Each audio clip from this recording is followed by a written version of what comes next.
que é bem especial, Mateus descreve o que tinha acontecido como as maravilhas. Porque essas são as verdadeiras maravilhas. Maravilha não é templo, não é marfim, não é cedro, não é sândalo, não são cortinas espessas de um material tão extraordinário que era quase indesignável. Nem o templo era feito de liturgias belas, nem de cantos afinados ou melódicos, ou mesmo sublimes na sua expressão. Não.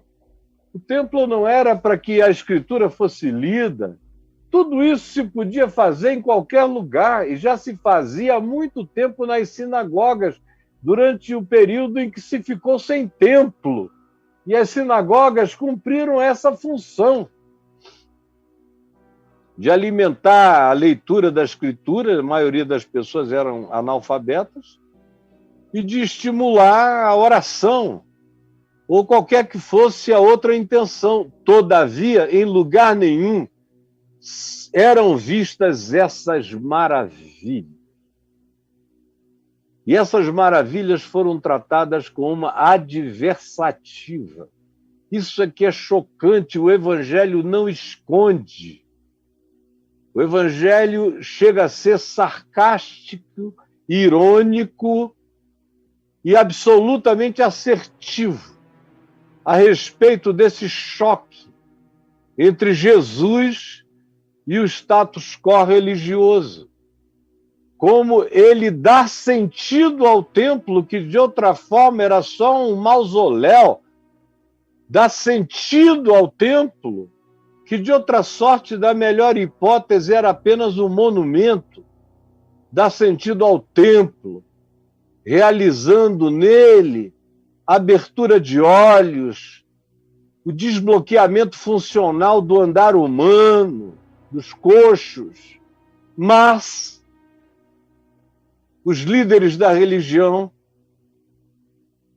se indignaram, é a palavra, olha que palavra forte, se indignaram, se sentiram gente ofendida na sua dignidade, uma dignidade superior à graça de Deus agindo na vida humana, curando, libertando, deixando os homens andarem livres, podendo ver e podendo decidir e caminhar com funcionalidade.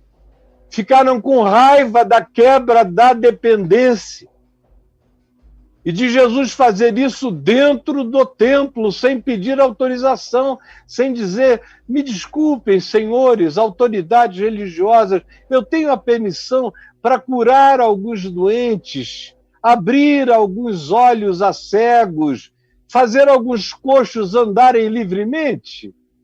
E eles certamente iriam dizer, não, aqui não, vá para outro lugar, vá fazer isso numa esquina qualquer, mas não traga a sua sujeira para dentro do lugar da nossa santidade. Indignaram-se ao verem as maravilhas. Indignaram-se ao verem as maravilhas. Eu venho assistindo esse tipo de espetáculo a minha vida inteira. Daqui a mais 1 ano e meio, faz 50 anos que eu assisto isso, pregando o Evangelho e vendo. Vendo como em muitos e muitos lugares, não só no passado, mas no presente, as pessoas, as lideranças se indignam quando pessoas abrem os olhos e enxergam, sem que tenha sido através do patrocínio da catequese religiosa, que na maior parte das vezes não abre os olhos de ninguém, só fecha os olhos com mais viseiras de interpretação religiosa que não passa disso. As pessoas não aprendem a andar com as próprias pernas, ao contrário, No máximo, a elas se oferece em bengalas e muletas, mas não a liberdade do fluir livre no caminhar. E qualquer coisa que assim seja é ofensivo, quebra a dependência, tira a necessidade desses indivíduos que mal creem em Deus ou nem em Deus creem, mas cumprem esses papéis e são essas representações para aqueles que olham para eles como se eles fossem alguma coisa. Aí vem Jesus e abre os olhos e ensina a andar sozinho. E eles, vendo essas maravilhas, ao invés de se alegrarem, porque esse deveria ser o papel de quem oferece cultos a Deus, ou de quem diz que estuda a Escritura de dia e de noite, deveriam se alegrar com o cumprimento do profeta Isaías, com os coxos andando, com os surdos ouvindo, com os mudos falando. Deveriam alegrar-se, eram profecias messiânicas antigas, mas não. Vendo essas maravilhas, indignaram-se. Ficaram com raiva. É quase inacreditável como é possível, diante de tanta coisa linda, haver gente que se sinta ofendida e fique tomada de indignação, como a gente vê o tempo todo. Pessoas que não são nem vistas, são invisíveis, não são notadas, ou quando são notadas para serem marginalizadas pela religião. E quando essas pessoas são vistas, vendo, são vistas, andando, são vistas nessa condição de emancipação promovida por Jesus e de alegria patrocinada por Ele, não pelo templo, não pela religião, não pelos donos das crenças, mas por aquele que instila a fé e liberta a vida. Quando viram isto, ficaram indignados diante das maravilhas. Olha só, como frequentemente a religião se indigna vendo as maravilhas que Jesus realiza. É trágico, é trágico. O que o Evangelho mostra é essa tragédia, que foi essa mesma tragédia acumulada que levou Jesus à cruz. Foi esse espírito de indignação diante da maravilha da liberdade de Deus, de ser Deus, quando Ele queira, para quem Ele queira. Essa indignação diante das maravilhas de Deus. E que eu, como disse, estou vendo há quase 50 anos. E você vê aquele indivíduo que não queria nada com Deus, nem com coisa nenhuma. De repente, ele começa a se abrir. Ele não quer saber de culto, de religião, de hora marcada, nem de nada disso, mas ele aceita. E mais do que aceita, ele procura, e mais do que procura, ele acolhe, e mais do que acolher, ele recebe, e é objeto dessa maravilha da graça de Deus. Aí é gente que recebendo perdão, gente que recebe perdão e em relação a quem a religião não ofereceria nenhuma indulgência. Gente recebendo graça inconcebível, gente recebendo perdão que a religião jamais administraria ou ministraria a eles. Gente recebendo o acolhimento de Deus sem a permissão dos oficiais desse controle ou dessa suposta permissão. Aí nem Deus tem permissão para fazer nada na vida humana, porque o que quer que aconteça livremente, como está acontecendo aqui, como acontece aqui entre nós. acontece todo dia, acontece durante o dia, acontece o dia todo, acontece enquanto eu estou dormindo e milhares continuam vendo e vendo e vendo e vão se convertendo. São filhos de pastores, são esposas deles, são às vezes os próprios pastores, são padres em número cada vez maior, são místicos, são gurus vendo e dizendo: uau, é isso mesmo. São gays, são lésbicas, são todos os que façam parte da sopa de letrinhas do LGBT+. Gente dizendo: Deus me olha, Deus me percebe, eu não sou invisível para Deus. Há um amor sendo ministrado também em meu favor. São pessoas as mais impensáveis. Gente que nunca entraria e eventualmente jamais entrará num lugar de culto. São ateus que não conseguem mais se confessar como tais. Vão ficando silenciosos, porque vêm todo dia buscar a palavra e orar juntos. Ninguém é informado, mas há maravilhas, há olhos se abrindo, a gente aprendendo a andar num outro passo, numa outra pisada. E ao invés de ser objeto de toda alegria, há aqueles que ficam indignados, com ódio dessas maravilhas que Jesus realiza e realiza todo dia. Vendo as maravilhas que Jesus fazia, se indignaram. E vendo os meninos que estavam ali, as crianças, que improvisaram louvores, vendo, crianças vendo, olha só a cena, cegos saindo em estado de estupefação glorificada, vendo, sabe lá o que é não ver e passar a ver? Você sabe, tem alguns aqui que não viam e passaram a ver. Sabe lá o que é não saber andar e, de repente, aprender a andar e ser livre para se movimentar? A alegria que isso causou contagiou todo mundo, inclusive, sobretudo, as crianças. Os líderes da religião com raiva, indignados diante das maravilhas. E as crianças dizendo: Deus é bom, papai é bom, mamãe é boa, está tudo bem. Conforme a Camilinha, que é objeto desse meme que eu repito aqui de vez em quando.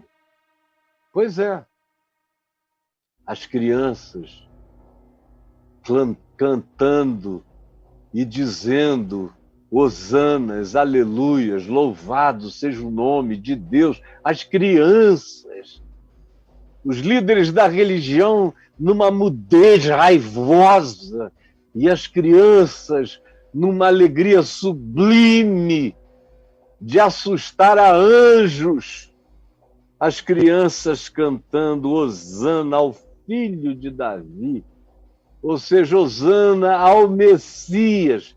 Bendito seja aquele que vem em nome do Senhor, que os líderes da religião não conseguiam dizer, mas a boca das crianças se abria para proclamar hosana. Bendito seja o filho de Davi, o Messias. Então, indignaram-se. Não havia maravilha que os pudesse conter. Nada provoca mais a dissimulação do espírito invejoso e raivoso dos líderes da religião do que a manifestação das maravilhas, da sublimidade de Deus, expressa em total dissociação a presunção de autoridade que supõem ter esses líderes da religião. Indignaram-se.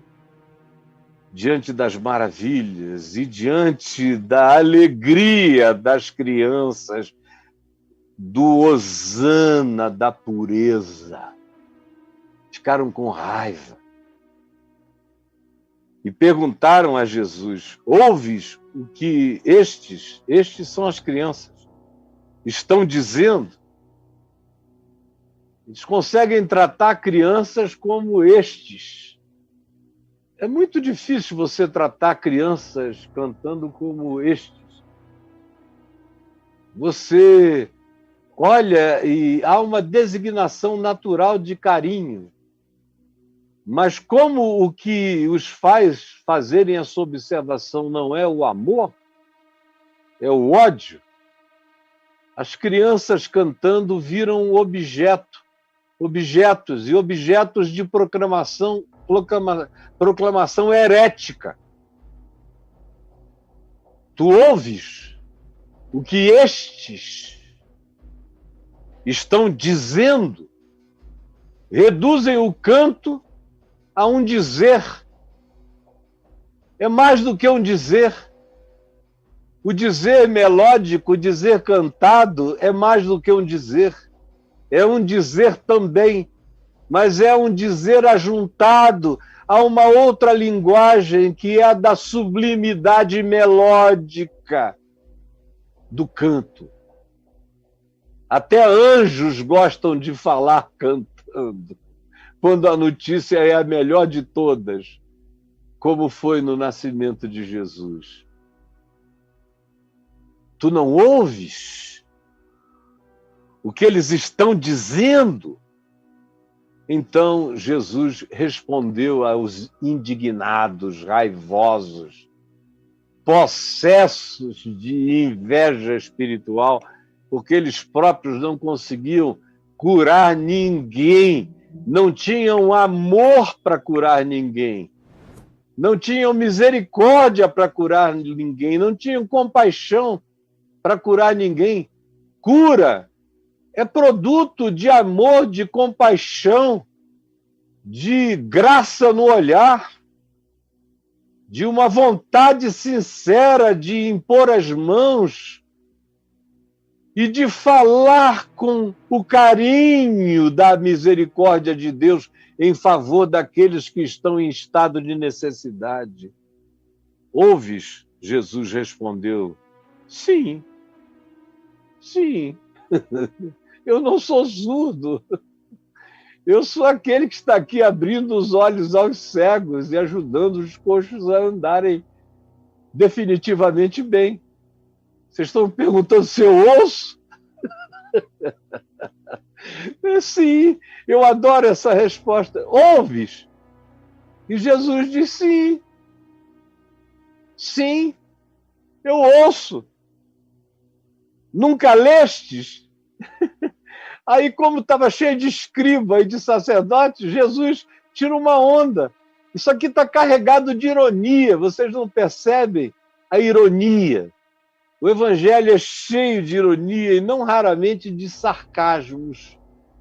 E aqui é uma dessas ocasiões. Os que deviam, no templo, serem os mais alegres pelo que estava acontecendo, pelas maravilhas, estão com ódio, todavia. E aí chamam crianças de objeto, cantantes e pronunciadores de heresias, apesar da idade tão tenra, já estavam sendo mal acostumados pelas maravilhas. Maravilhas produzem louvores. E para eles, isso era um show de horrores. Ouvistes? Jesus diz sim. Nunca lestes? É outra ironia, porque eles eram os que sabiam ler. As crianças e o povo não sabiam ler, o povo era analfabeto na sua esmagadora totalidade, analfabetos. Precisavam que alguém lhes lesse. E Jesus transfere o analfabetismo do povo para os escribas e para os sacerdotes, que perguntavam a ele se ele era surdo. Não ouvistes? Eu que curo e abro os olhos e ensino a andar direito, ouço sim. E vocês, que vivem com escritura na mão, para lá e para cá, nunca lestes? Nunca lestes? E aí ele cita o Salmo 8, no verso 2, com uma interpretação livre do Salmo, que nem carrega literalismo na interpretação, ele é absolutamente livre no seu processo interpretativo. O Salmo 8, no verso 2, diz assim: da boca de pequeninos e crianças de peito, suscitaste força por causa dos teus adversários, para fazeres emudecer o inimigo e o vingador. É o que diz o Salmo 8. Suscitaste força, da boca de crianças tu tiraste força, poder, para emudecer. Olha que a questão aqui toda é: ouvistes? E Jesus diz sim. E ele cita um salmo que eles conheciam muito bem, que diz que era da boca de crianças, de pequeninos e crianças de peito, que ele suscitaria esse poder. Ele diz que das crianças lhe viria, é Deus falando, lhe viria poder, é atribuído a Deus tal poder. Deus recebe. Da boca de pequeninos e crianças de peito suscitaste força. Quem suscitou? Deus. Há uma implicitude. Jesus está citando o Salmo, e o Salmo diz que quem faz essas crianças derramarem esse poder na presença de Deus é o próprio Deus. Portanto, implicitamente, Jesus está dizendo a eles que ele é Deus no templo, é Deus presente.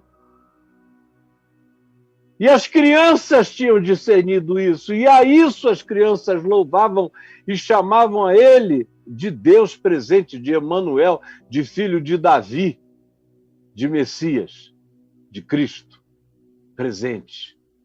Nunca lestes?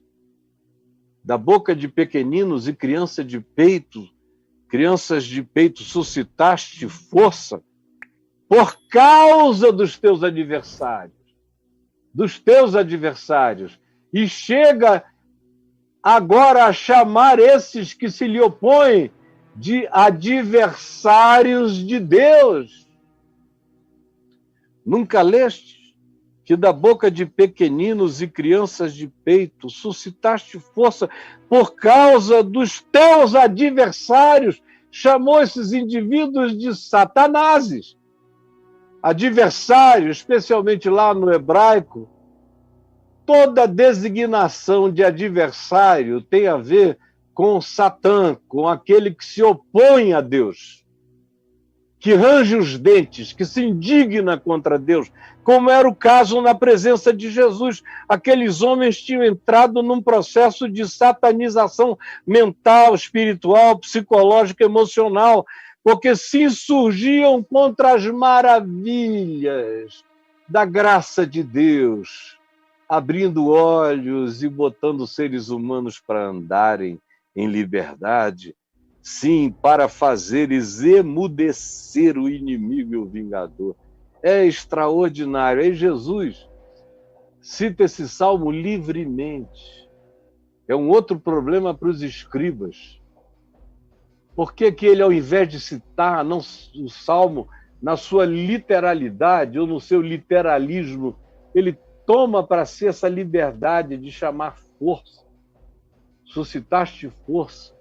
Ele aqui chama de suscitaste louvor. Porque, como diz o Salmo 84, força e louvor são sinônimos. Força e louvor são sinônimos. Vão indo de força em força, de alegria em alegria. E no Salmo 84 se está falando de alegria, de como a alegria animava as pessoas a prosseguirem na caminhada. na direção daquilo que queriam alcançar, que era chegar, no caso do Salmo 84, chegar a Jerusalém, que é muito mais do que o objetivo de chegar a Jerusalém. Jerusalém é muito pouco para designar isso.